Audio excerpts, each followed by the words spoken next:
I'm the answer to your every cry. So illusion for the way behind. I bring to you good news. Oh haleluya, mayibonge inkosi. Lamhla ke ngumsombuluko dingemashumi lamabili nakunye kuyenyanga yakholwane. Ngiyanibingelela, ngiyanemukela futhi esihlokweni sethu seRhapsody yamaqiniso ekungiyo incwadi yekukholwa yawo wonke malanga. Lesiphiwa ngumfundisi lomkhulu umfundisi Chris Oyakhilome DSC. Singangene ke esihlokweni sethu salamuhla emoyeni kugcwele injabulo umhlaba wonke jikelele. Nikhumbule phela ukuthi besinadoda inkonzo dekuphiliswa nemfundisi Chris kusukela ngalesihlanu nangemgcibelo nayitolo ngelisonto. Lamuhla sengilolanga lekuletha indumiso, lekuletha ubufakazi baloko inkosi lesendele kona.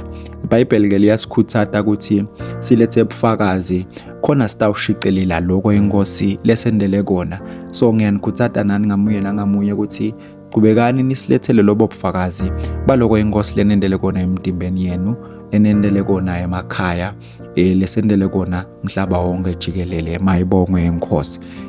Lamhla ke umfundisi esihlokweni sethu uthi phila ngekunqoba onke malanga.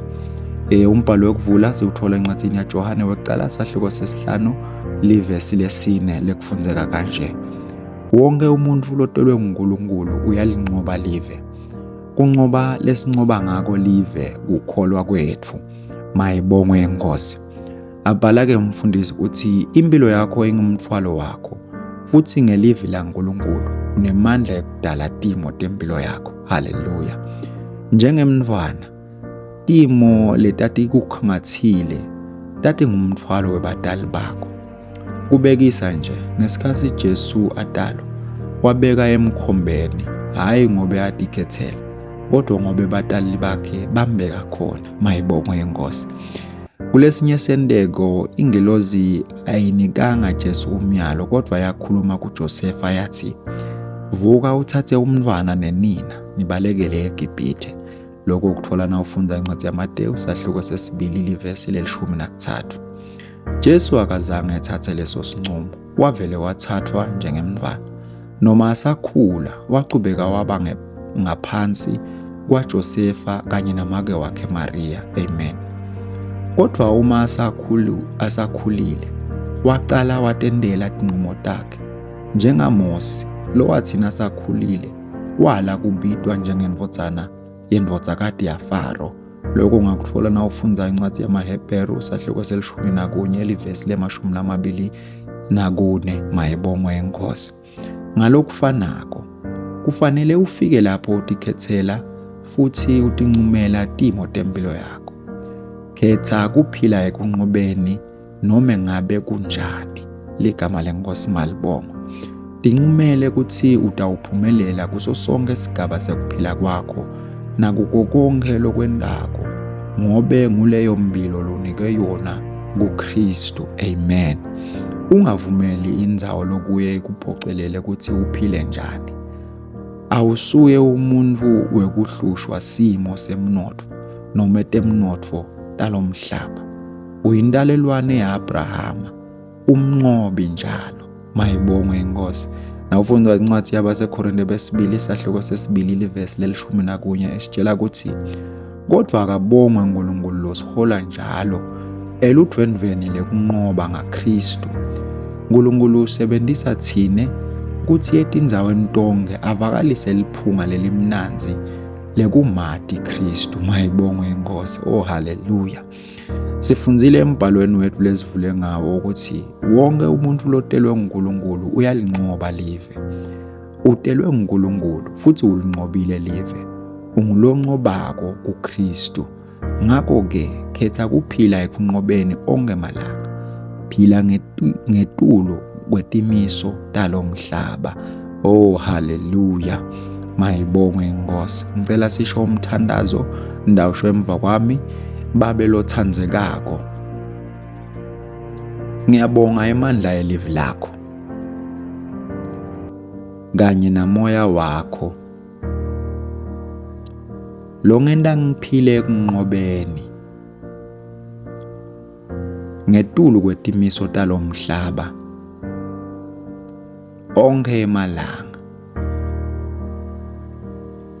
Ngiphethe futhi ngimi lobusa impilo kanye nesimo sami. Asikusho lokho futhi, ngiphethe futhi ngimi lobusa impilo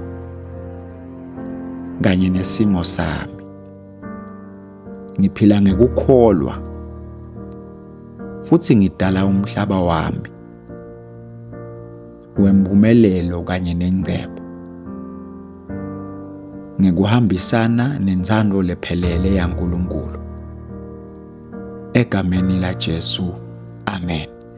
Nawuqhubeka nesifundo lamhla ufunza kubaseRoma sahluko sesiphohlongo livesi le-37 ugcine evesini livesi le-35 ugcine evesini le-39 ngesini, bese ufunza incwadi yabaseKorinte besibili sahluko sesibili livesi le-11 ufunze ngelihumusho lwe-Message Bible, bese ufunza incwadi yaJohane sahluko se-16 livesi le-33. Na usebenzisa lihlelo lokufunda iBhayibheli ngeminyaka munye ufunza imisebenzi yabapostoli sahluko se-27 livesi lekuqala ugcine evesini le-26, bese ufunza ihlabelelo sahluko se-21 nesahluko se-22. Kepha-ke na usebenzisa lihlelo lokufunda iBhayibheli ngeminyaka lemibili utawufunza incwadi yaLuka sahluko se-10 qala evesini lekuqala ugcine evesini le-4, bese kuba nencwadi yaJoshua sahluko se-18. Ligama lenkosi malibongwe. Themba nibusisekile-ke nalamhla sisafunza irhapsodi yethu yamaqiniso. Inkosi nibusise nibe nelanga lelihle, ningakhohlwa-ke kuqhubeka nekuletha ubufakazi baloko inkosi lenendele kona kuleti nkonzo tekuphiliswa lebesikhathi sinato kule mpelasonto. Bufakazi ngibo lesinqoba ngabo njalo njalo. Ligama lenkosi malibongwe. Amen. Themba ukuthi ubusiseke kakhulu usafunza nathi incwadi yerhapsodi yamaqiniso. Kungako sikunika leli thuba ukuthi nangabe ufise kwenta Jesu Kristu ukuthi abe inkosi yempilo yakho, ungashona ngomthandazo emva kwami, ukholwe ngenhliziyo yakho yonke uthi, Nkosi uNkulunkulu, ngiyakholelwa ngayo yonke inhliziyo yami enkosini Jesu Kristu, indodana yaNkulunkulu lophilako. Ngiyakholwa ukuthi wangifela nekuthi uNkulunkulu wamvusa kulabafile. Ngiyakholwa ukuthi uyaphila lamhla. Ngiyavuma ngemlomo wami ukuthi Jesu Kristu uyinkosi yempilo yami kusukela lamuhla. Ngaye nangeligama lakhe nginekuphila lokuphakathe. Ngidelwe kabusha. Ngiyabonga Nkosi ngekusinzisa impilo yami. Nyalo sengumfana kaNkulunkulu. Haleluya. Nangabe usho lo mthandazo ngicela ukuhalalisela phindze ngikwemukele emndenini webaKristu. Inkosi ikubusise. Amen.